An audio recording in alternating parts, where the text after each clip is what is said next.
Wonder of the Wasteland by Zane Grey, Chapter 24, Part 2. Adam gently disentangled himself from Jeannie's impulsive arms, yet, despite his embarrassment and confused sense of helplessness, he felt the better for her action. Natural, spontaneous, sincere, it warmed his heart.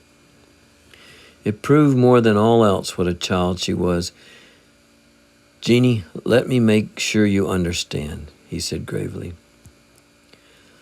"I love you too as if you were my little sister, and if your uncle doesn't come, I'll take you somewhere, find you a home. But I never, much as I would like to, never can take care of you always." "Why?" she flashed with her terrible directness. Adam had begun his development of Jeannie by telling the truth. He had always abided by it, and now, in these awakening days for her, he must never veer from the truth. "If I tell you why, will you promise never to speak of it, so long as you live?" he asked solemnly. "Never. I promise never, Wani." "Jeannie, I am an outcast. I am a hunted man. I can never go back to civilization and stay." Then he told her the story of the ruin of his life. When he finished, she fell weeping upon his shoulder and clung to him. For Adam, the moment was sad and sweet, sad because a few words had opened up the dark, tragic gulf of his soul, and sweet because the passionate grief of a child assured him that even he, wanderer as he was, knew something of sympathy and love. "But, Wani, you could go and be punished and then come back," she cried between sobs. "You'd never have to hide any more." Out of her innocence and simplicity, she had spoken confounding truth. What a terrible truth! Those words of child wisdom sowed in Adam the seed of terrible revolt. Revolt? Yea, revolt against this horrible need to hide, this fear and dread of punishment that always and forever so bitterly mocked his manhood. If he could find the strength to rise to the heights of Jeannie's wisdom, divine philosophy of a child, he would no longer hate his shadowed wandering steps down the naked shingles and hidden trails of the lonely desert. But alas, whence would come that strength? Not from the hills, not from nature that made him so strong, so fierce, so sure to preserve his life. It could only come from the spirit that had stood in the dusky twilight beside a dying woman's side. It could come only from the spirit to whom a child prayed while kneeling at her mother's grave. And for Adam, the spirit held aloof, elusive as the specters of the dead beyond his grasp, an invisible medium, if indeed it was not a phantom, that seemed impossible of reality in the face of the fierce, ruthless, inevitable life and death and decay of the desert. Could God be nature? That thing? That terrible force? Light, fire, water, pulse, that quickening of plant flesh, stone, that dying of all only to renew that endless purpose and progress from the first whirling gas globe of the universe, throughout the ages down to the infinitesimal earth so fixed in its circling orbit, so pitiful in its present brief fertility? The answer was unattainable, as to pluck down the stars, as hopeless as to think of the fleeting of the years, as mysterious as the truth of where man came from and whence he was to go. Snow on the gray old peak. It reminded Adam how, long ago, from far down the valley, he had watched the mountain crown itself in dazzling white. Snow on the heights meant winter that tempered the heat, that let loose the storm winds, and therefore down in the desert comfort and swiftly flying days. Indeed, so swift were they that Adam, calling out sad and well-remembered words, "O time, stand still here," seemed to look at a few more golden sunsets, and lo, again it was spring. Time would not stand still, nor would the budding, blossoming youth of Jeannie, nor would the slow mounting might of the tumult in Adam's soul. Then, swifter than the past, another year flew by, and Jeannie's uncle did not come. Adam began to doubt that he would ever come, and the hope of Jeannie's that he never would come began insidiously to enter into Adam's thought. Again, the loneliness, the solitude and silence, and something more he could not name began to drag Adam from duty, from effort of mind. The desert never stopped its work on plant or rock or man.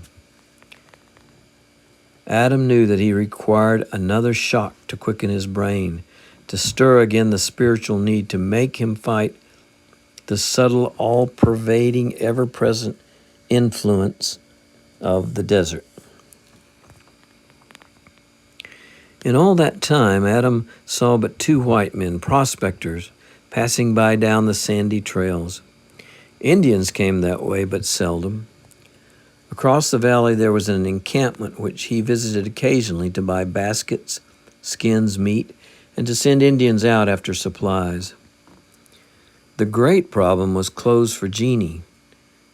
It was difficult to get materials, difficult for Jeannie to make dresses, and impossible to keep her from tearing or wearing or growing out of them. Adam found that Indian moccasins and tough overalls such as prospectors wore, cut down to suit Jeannie, and woolen blouses she made herself, were the only things for her. Like a road runner, she ran over the rocks and sand. For Jeannie, cactus was as if it were not. As for a hat, she would not wear one.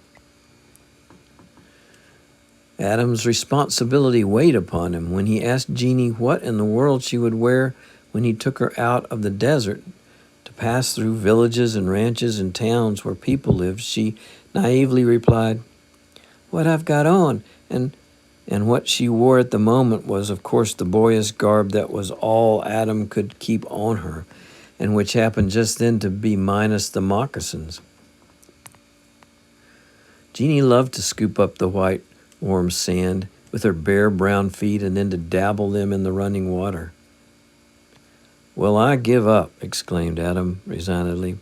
"But when we do get to Riverside or San Diego where there's a store, you've got to go with me to buy girls' dresses and things, and you've got to wear them." "Oh, Wonnie, that will be grand," she cried, dazzled at the prospect. "But let's don't go. Not just yet." In the early fall, what month it was, Adam couldn't be sure, he crossed the arm of the valley to the encampment of the Cohillas. The cool nights and tempering days had made him hungry for meat. He found the Indian hunters at home, and in fact they had just packed fresh sheep meat down from the mountain. They were of the same tribe as the old chief Charlie Jim, who had taught Adam so much of the desert during those early hard years over the chocolates. Adam always asked for news of Charlie Jim, usually to be disappointed.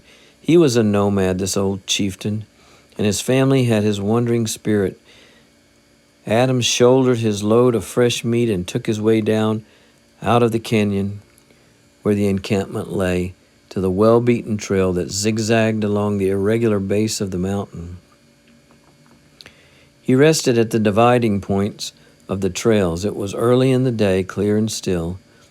How gray and barren and monotonous the desert. All seemed dead. A strange, soft, creeping apathy came over Adam. Not a dreaminess, for in his dreams he lived the past and invented the future, but a state wherein he watched and listened and smelled and felt, all unconscious that he was doing anything. Whenever he fell into this trance and was roused out of it or came out of it naturally, then he experienced a wonderful sense of vague content. That feeling was evanescent. Always he longed to get it back, but could not. In this instant, his quick eye caught sight of something that was moving, a prospector with a brace of burros. A common sight indeed it was to Adam, though not for the last few years. The man was coming from the south, but outside of the main trail, for which no doubt he was heading. Adam decided to wait and exchange greetings with him. After watching a while, Adam was constrained to mutter, "Well, if that fellow isn't a great walker, my eyes are failing." That interested him all the more.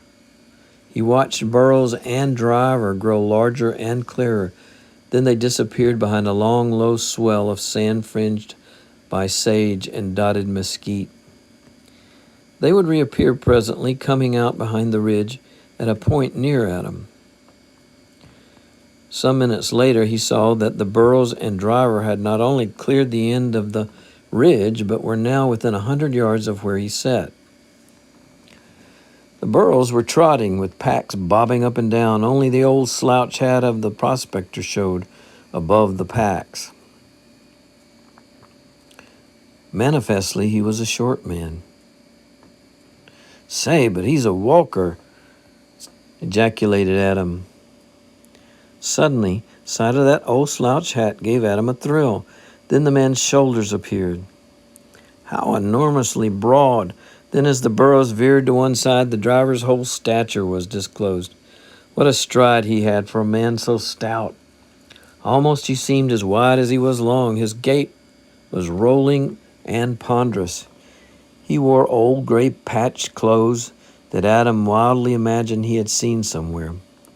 Suddenly he yelled at the Burrows, "Hee-haw, get up!" That deep voice, those words brought Adam leaping to his feet, transfixed and thrilling. Had he lost his mind? What trick of desert mirage or illusion? No, the Burrows were real. They kicked up the dust, rattled the pebbles in the sage. No, the man was real. However, he seemed a ghost of Adam's past. "Dismukes!" shouted Adam hoarsely. The prospector halted his long rolling stride and looked.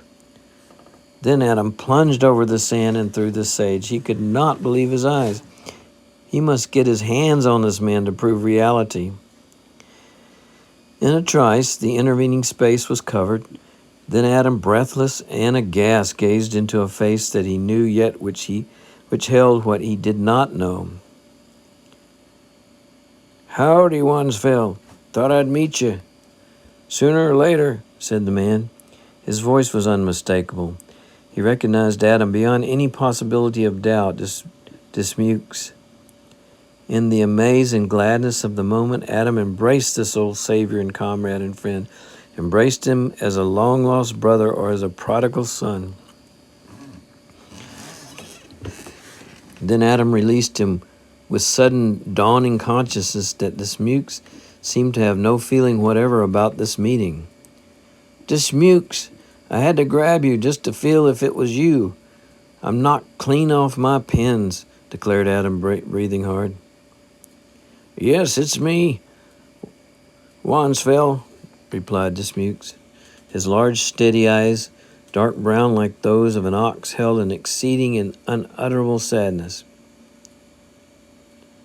"Back on the desert? You?" exclaimed Adam. "Dismukes, then you lost your gold? Bad luck, something happened? You never went to the great cities to spend your fortune, to live and live?" "Yes, friend, I went," replied Dismukes. A great awe fell upon Adam. His keen gaze cleared of the mist of amaze and saw Dismukes truly. The ox eyes had the shadow of supreme tragedy. Their interest was far off, as if their sight had fixed on a dim, distant mountain range of the horizon. Yet they held peace. The broad face had thinned. Gone was the dark, healthy bronze, and the beard that had once been thick and grizzled was now scant and white. The whole face expressed resignation and peace. Those wonderful wide shoulders of Dismukes appeared just as wide, but they sagged, and the old tremendous brawn was not there. Strangest of all, Dismukes wore the ragged gray prospector's garb, which had been on his person when Adam saw him last. There, the yellow stain of Death Valley clay, and darker stains, sight of which made Adam's flesh creep. "Ah, so you went after all," replied Adam haltingly. Well, let's sit down, old comrade. Here on this stone, I confess my legs feel weak. I never expected to see you again in this world." "Once fell, no man can ever tell. It's folly to think and toil and hope for the future." What strong, sad history of life revealed itself in that reply. "Ah, but never mind what I think." "Dismukes, you've not been on the desert long." "About a week. Outfitted at San Diego and came over the mountain trail through El Campo. Landed in Frisco 2 weeks and more ago by ship from Japan." "Did you have these old clothes hid away somewhere?" inquired Adam. "I remember them." "No, I packed them wherever I went for the whole 3 years." 3 years? Has it been that long?" "Aye, friend Wansville, 3 years." Adam gazed out across the desert with slowly dimming eyes. The wasteful stretched there, vast and illimitable, the same as all the innumerable times he had gazed. Solemn and gray and old, indifferent to man, yet strengthening through its passionless fidelity to its own task. "Dismukes, I want you to tell me where you went, what you did, why you came back," said Adam with earnestness that was entreaty. Dismukes heaved a long sigh. He wagged the huge shaggy head that was now gray, but he showed no more indication of emotion. How stolid he seemed, how locked in his aloofness. "Yes, I'll tell you," he said. "Maybe it'll save you something of what I went through." Then he became lost in thought, perhaps calling upon memory, raking up the dead leaves of the past. Adam recalled that his own memory of Dismukes in the past brought note of the fact how the old prospector had loved to break his habit of silence, to talk about the desert and to smoke his black pipe while he discoursed. But now speech did not easily flow, and he did not smoke. "Looking back, I seem to see myself as crazy," began Dismukes. "You'll remember how crazy. You'll remember before we parted up there on the Mojave at the borax camp where the young man was who couldn't drive the mules. Once fell. From the minute I turned my back on you till now, I've never thought of that." End of chapter 24, part 2.